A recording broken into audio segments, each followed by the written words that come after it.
you can transform your pain into something which is positive. How do you do that? Well, you see, everyone had their painful experiences, whether it's with people or past relationships, anything. But the thing is, the mind loves the identity of a victim. Oh no, this happened to me. Now I'm sure that all women are bitches, because one woman was like that or something like that. But if you do that, that's the ego again, creating a new kind of identity and limiting your future experience, because now you will see your future through the lens of your past, you see. First thing.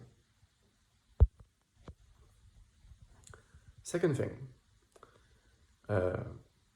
you see, like,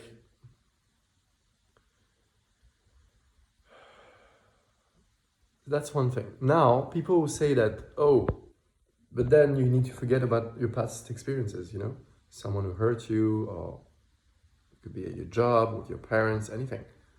Well, no, because your ego is the roots of what you are. It's what's enabling you to grow as life into the beautiful tree that you can become, you see. So you don't cut the roots. The roots are part of you, you see. Roots are part of you. But you don't create a new identity of a victim of something that happened in the past. So you transform your pain into a positive thing. Does it mean that you forget about what happened? No, you don't forget about what happened, but you don't recall it as a new identity. Oh, this happened to me now. All women are like this. That's the ego. That's the mind, you see. But does it mean that you forget about what happened? No, you don't forget. You see. So it's a subtle difference. And I see many times many people who stay in that victim mode, which is fine, but by doing that, you limit your future experience tremendously, because now you see through the lens of your past. So it's about accepting your pain, accepting, cry if you need to cry. See, I'm one of the most manly men ever. I don't cry about anything. I'm like a rock, okay? One thing made me cry in my life. I won't tell you why, because it's in private, you see, but I cried and I let everything out. But now I'm not creating a new identity out of that. Oh, now all women are like this, like my ex-girlfriend or whatever. No, I'm not doing that, you see.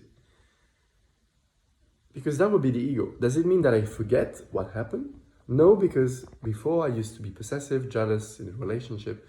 Now I have much more balance, and I'm giving freedom much more to people. And you know what? The whole idea about getting married or something was a belief system that I had that I was able to break thanks to that relationship. So sometimes pain is what transforms you the most, you see. And God knows exactly what you need to be transformed, you see. So allow your pain to transform yourself.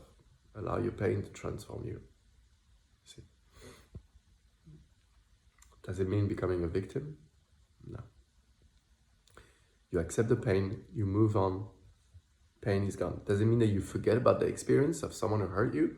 No, because if you forget, you'll make the same mistake, you see.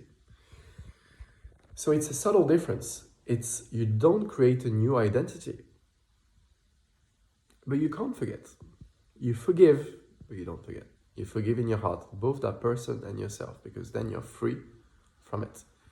But do you forget? No, because that experience enabled you to grow as a person. Enabled you to, for example, if it was in a relationship, to see relationships in a much more mature way, without all the, nonsense of the mind and projections on the future, possessiveness, jealousy, all that nonsense, anger, you see. So it's subtle, but it's very important, my friends. Transform your past pain into a positive thing. Transform your pain into something positive. All the best.